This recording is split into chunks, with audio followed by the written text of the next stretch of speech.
Hello, in this video I'm gonna walk you through the financial model Excel template. I will show you the main inputs, the core outputs, reports and charts. So let's get started.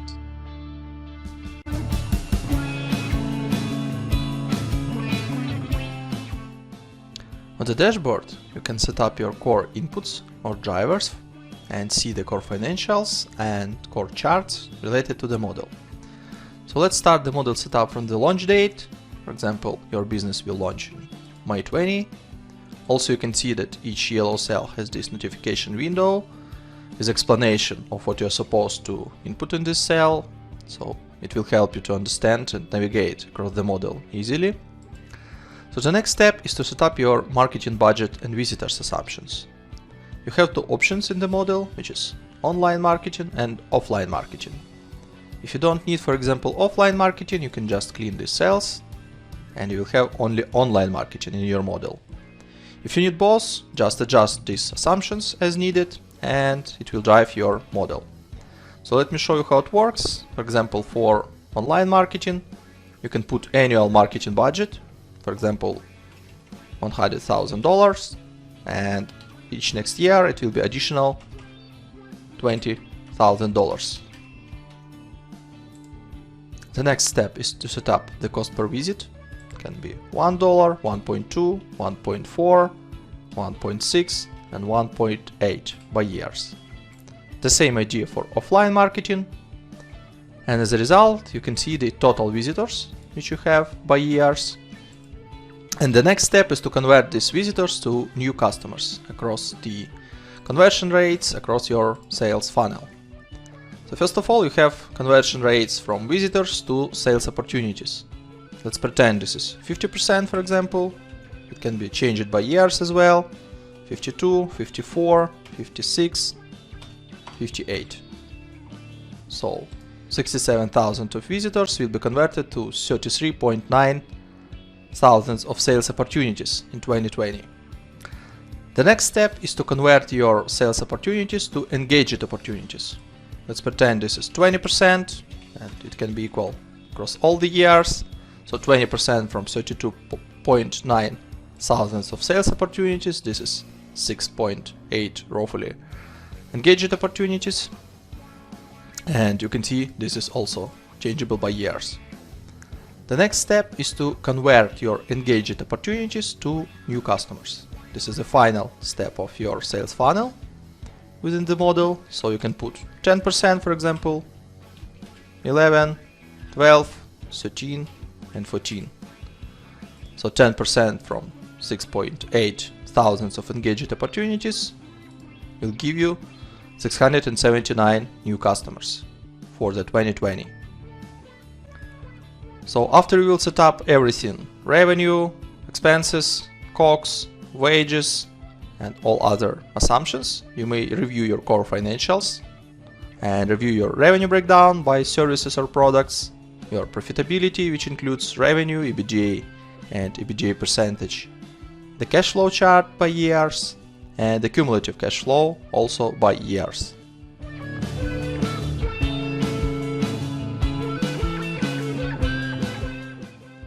On the financial charts tab, you may see your main financial KPIs on the two sets of charts, which is the breakdown of 2 years by months and the breakdown of 5 years by months. So on the top, you may see the EBIT amount. The next set of charts will show you the revenue breakdown by products. The next, operating cash flow broken down by cash inflow and cash outflow. The next set of charts will show you the cash balance by months for the 2 years and for the 5 years. And on the last set of charts you will see the EBITDA as a yellow line and the breakdown of this EBITDA, which includes the revenue, COGS and OPEX.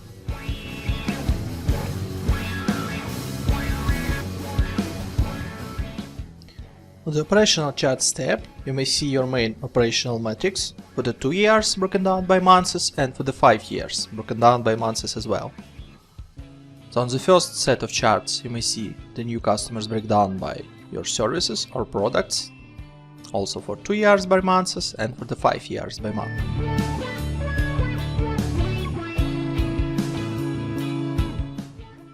On the income statement tab, you may see your main components of your profit and loss, which is total revenue, total cost of goods sold, gross margin, total variable expenses, total admin salaries and wages, total fixed expenses, EBITDA, depreciation and amortization, EBIT, interest expense, net profit before tax, your corporate tax, and as a result, net profit after tax. Please note that each category has its own subcategories, so you may click on this plus button and see the detalization, for example, for fixed expenses, or for variable expenses, or for example for the revenue. On the cash flow statement, you may see your cash flow broken down by cash flow from operating activities, cash flow from investing activities, and cash flow from financing activities. The same information you may see on the cash flow statement in indirect method, operating, investing and financing activities, but in more collapsed form. Just easier to see the information here. And the balance sheet will show you the breakdown of your current assets, non-current assets, current liabilities, non-current liabilities, and equity by its subcategories.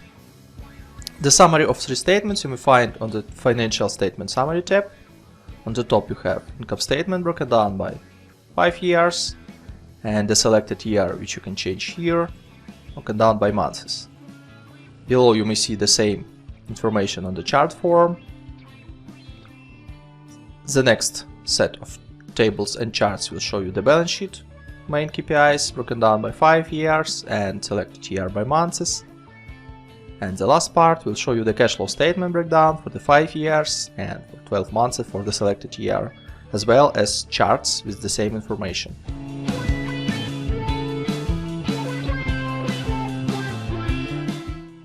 On the Benchmark KPIs tab, you may see 5 industry-specific benchmarks, and you may see the comparison of these benchmarks with what is calculated in your model.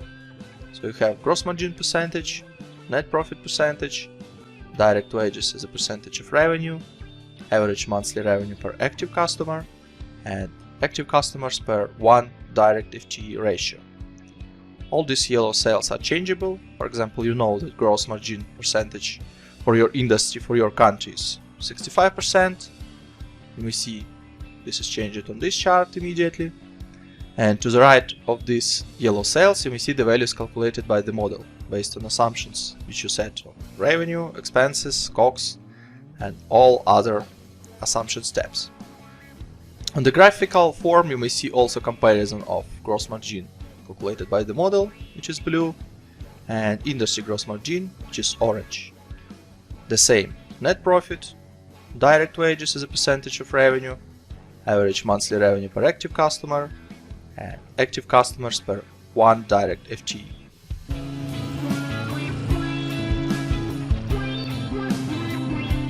You may see the revenue summary for the main revenue streams, broken down by years as an absolute values and as a percentage breakdown.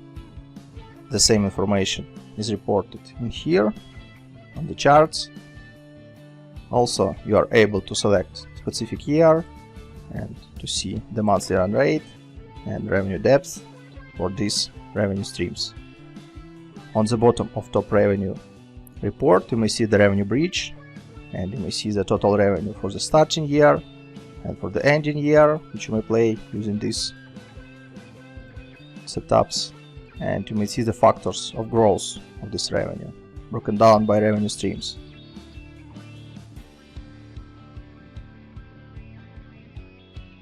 The same idea is used on the top expenses tab. You may see top 4 expenses streams and all other expenses collapsed in one line. Also, this is broken down by absolute values and percentage breakdown. The same information you may find on the charts. Also expenses depths, monthly run rate, with the ability to change the year, and expenses bridge with factors of expenses growth from one year to another year.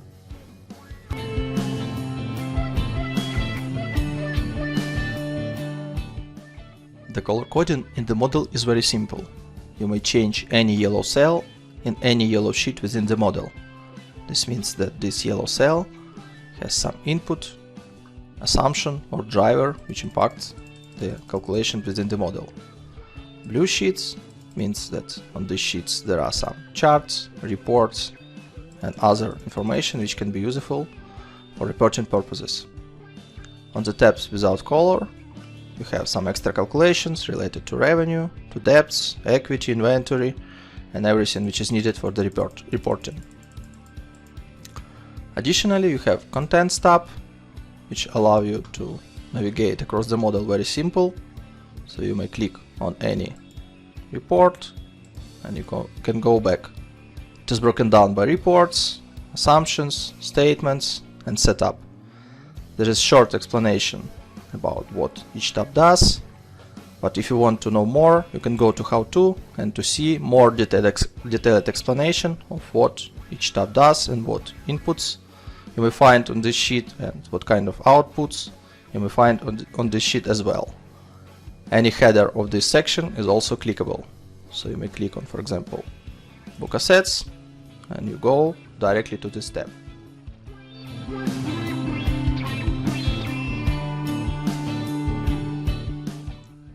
On the Revenue tab, you may set up the main revenue assumptions for the model. So let me show you how it works. So first of all, you need to set up your services names or product names, for example, offering 1 or whatever name you need. Also, if you don't need all 5 services or products, you can just clean assumptions for 4th and 5th and have only 3 offerings. The next step is to set up your starting number of customers. If you have some active customers as of the start of the year, so you can put some numbers, for example 50, 60 for each service. If you don't have any active customers, you can just clean and start from 0 active customers. The next step is to allocate your new customers by different services. So it's changeable by years. For example, for services A, it can be 10, 15, 12, etc. And you can adjust to have 100% on the total, some other service, for example 25 and 20. So now you have 100% for all the years. The next set of assumptions is to set up your lifetime in months. Let's pretend that in services A, average customer will live in 5 months, services B type 6, 10, 12 and 15 months. To the right, you may see the calculation of active customers by years, depends of this lifetime.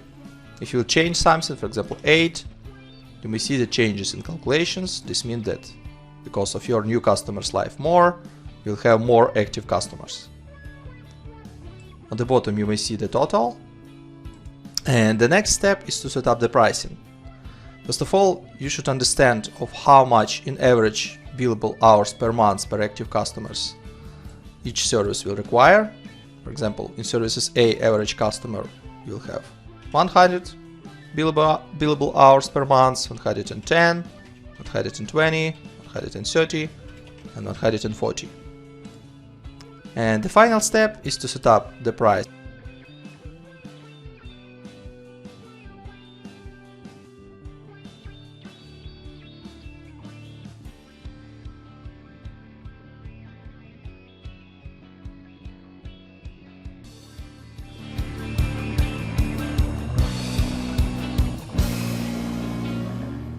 On the Seasonality tab, you may see the setup of marketing expenses, seasonality assumptions across the year by months. So you have yellow cells to set up your seasonality. It can be, for example, 15, 10, 5, 10, 8, 6, 7, 5, 10, 15, 5, and 5. As you may see, I just set up the breakdown of marketing expenses by year, and I see that check is red. That's because the total is 101%, means something is wrong here.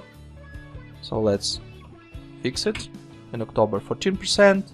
So now check is green and check is 100%, which means everything is good here.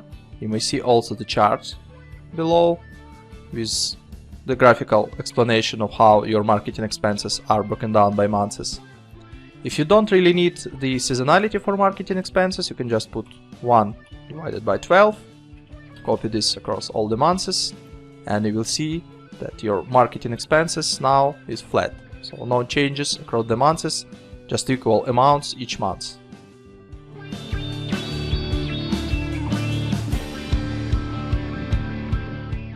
On the COGS tab you may find 6 categories or components of your COGS. One of them is predefined, which is direct salaries and wages.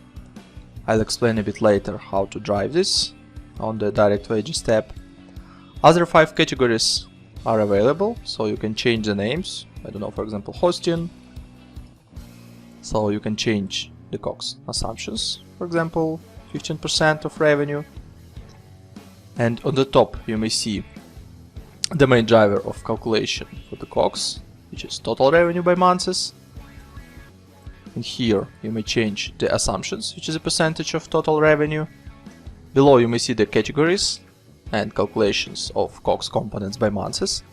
And finally, in income statement under COGS total, you may see all the components of COGS broken down by months and broken down by categories.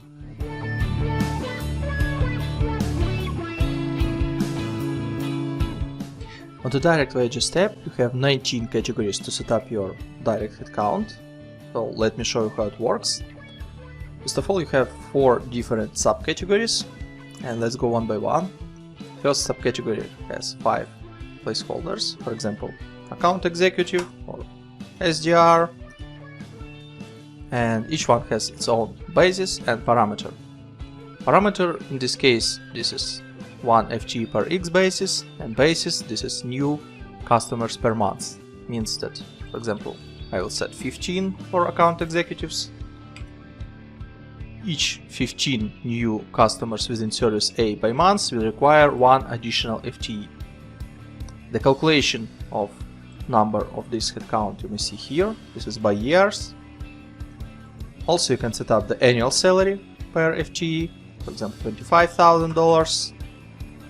The annual salary rise, for example 5%, 4, 3, 2. Average monthly bonus per headcount 10%. And payroll tax rate 12%. If you don't need them, you can just clean this or both. Below you may see the calculation of your annual salary depends on base annual salary and annual salary gross or raise. Below you may see the calculation of headcount by months for these categories, monthly base salaries by categories by months, monthly bonus, and payroll taxes also by categories and by months. The next section consists of different bases, which is active customers, for example customer success. So it can be per each 20 active customers you'll have 1 new FTE or headcount. The same annual salary growth if it's needed, monthly bonus, and tax rate. The third subcategory has a trigger, which is billable hours. Means that for each, for example, 160 hours you need engineer,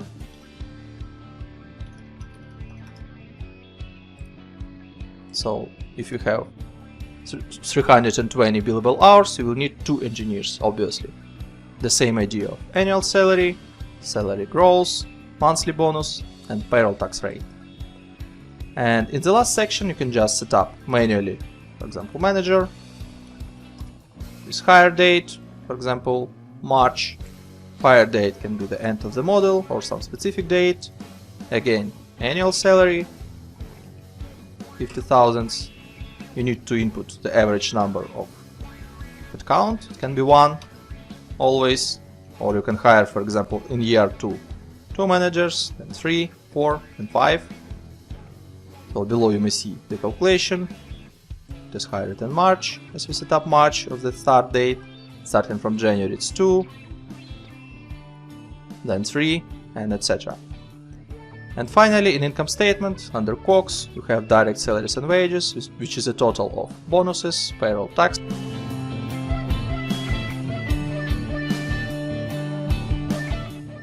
On the admin wages tab, you can set up to 19 categories for your admin staff.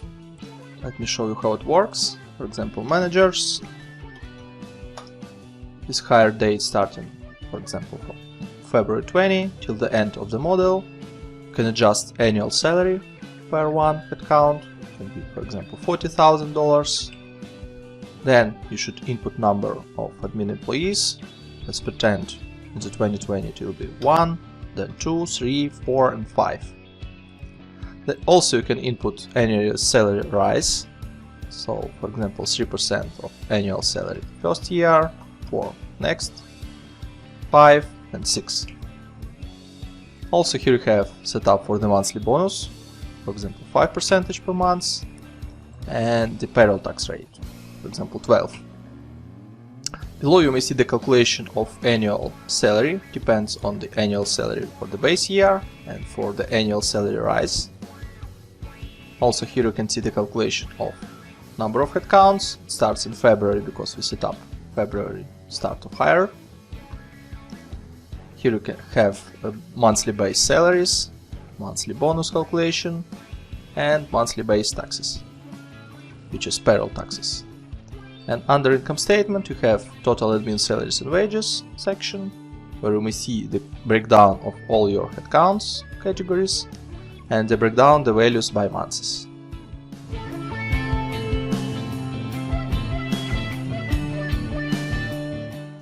On the variable expenses tab, you can input your variable expenses as a percentage of total revenue. Let me show you how it works. For example, bank fees. And your bank fees is 2.5% of your revenue. So in the same way as your revenue grows over time, you may see that bank fees will grow as a percentage of this total revenue.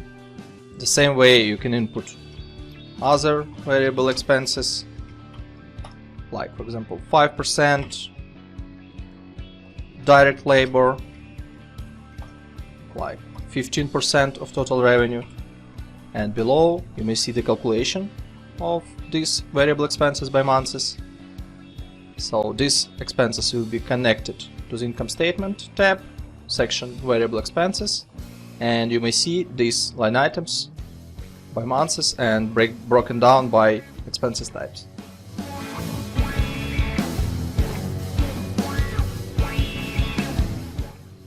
On the fixed expenses tab, you may input up to 15 line items for your fixed expenses. Let me show you how it works. For example, you have utilities. You will start pay starting from March 20 till the end of the model, which is December 24. You may see it here. Let's pretend periodicity will be daily with amount of $50 per day. So you may see this amount in here. It is calculated based on count of days within this month. So obviously in March 20 you have 31 days. That's why you will have 1550. In April you have 30 days. This means this will be $1500. Also you have ability to input some growth rate year over year. Once you input this growth rate, you will see that your utilities will grow year over year. Let me give you a couple of other expenses types. For example, advertising. Let it start in March and finish in August 24. This will be on weekly basis with amount of $100 without any growth. So starting from March till August 24, you have $400 per month, which is 4 weekly payments each month. And that's it. Another option is bi-weekly. For example, $500. You can start from July, for example, and you will have 2 payments, which is 2 bi-weekly payments within the month. $500 multiplied by 2, you have $1000 per month. Again, you can input some growth rate and you will see that your advertising expenses will grow year over year till the August 24, which is the last date of this expense type. Another option, office setup, which can be one-time payment which will happen in February 20, with amount of $5,000. Obviously, you should not input any gross rates because this is just one-time fee, and you may see that office setup will happen in February 20 with this amount. Another option, insurance, let it be start from January 20 till the end of the model, and it can happen monthly with $1,000 per month, with 5% of gross first year, 3% of gross second year, 2% of gross third, and 1% year number 4. So you may see this calculation here. Starting from January 21, it will grow for 5%, which is $50. And starting from January 22, it will grow for 3%, which is additionally $32. Another option, quarterly. You may see that insurance will be paid $1,000 each quarter. You can start it, for example, from February, and this will be shifted to 1 month forward. Another option, semi-annually. In this case, you will have insurance payments once per half a year, again with a percentage of gross. And the last option is annual payments or yearly payments. You'll pay one time per 12 months, starting from February till December 24. For each expense type, you can use gross rate, and the calculation you may see in here. Also, in income statement, you may find total fixed expenses group. If you will ungroup this section, you can see these amounts broken down by months and by fixed expenses line items.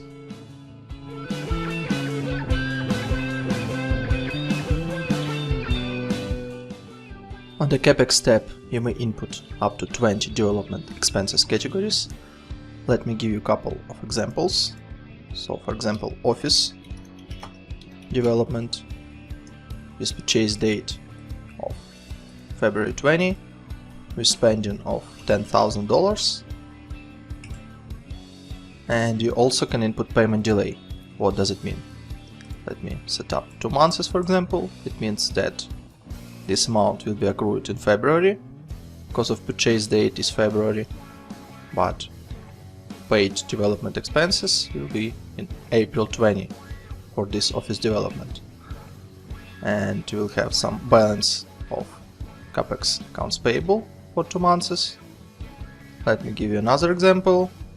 Other development expenses. Let's say March 20, $5,000 with 0 payment delay. This means that this amount is accrued in March and paid in March as well. The total amount of development expenses you may find in Assets tab. By default, it has useful time for 5 years for the calculation of depreciation. You may find calculation of depreciation for development expenses in here. Here you may also find capital expenditure and closing net book value. Additionally, you have up to 6 placeholders for other assets. For example, other assets with useful time of 10 years with cost of $25,000 and with launch date in April. You may find it in here. You can see capital expenditure. You may see book depreciation by months for these amounts, and you may see closing net book value. The total amount of depreciation you may find in income statement. On the cash flow, you may find cash flow from investing activities for these assets, and on the balance sheet you may find fixed assets amount under non-current assets and CAPEX prepayment and CAPEX payables as well.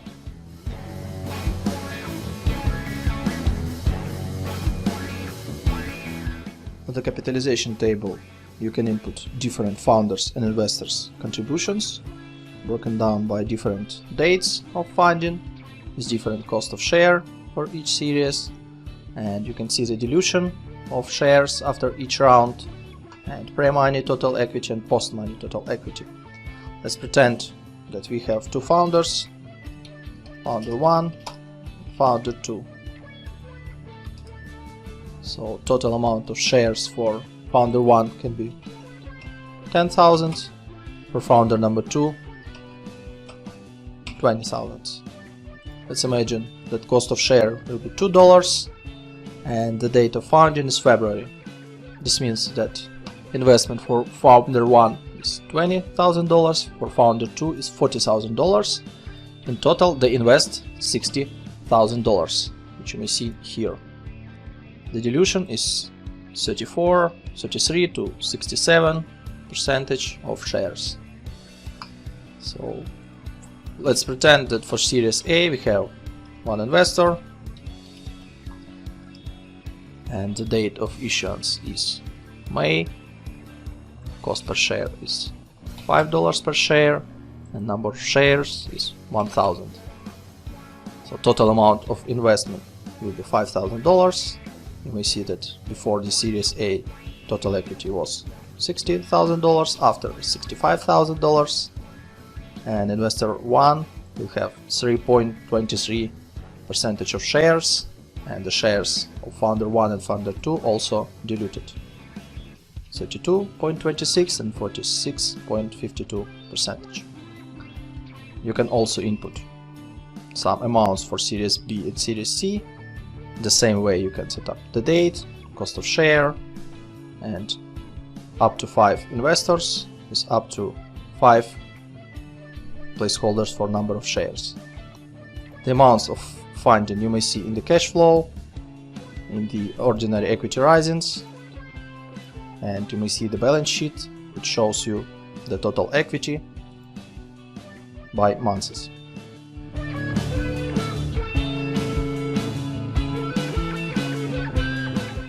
Also on the top of the dashboard we have debt assumptions. Let me show you how it works. So for each debt you are able to select the debt type. There are 2 debt types in the model, which is annuity and usual. Annuity means that each monthly payment, which consists your debt repayment plus interest expenses, will be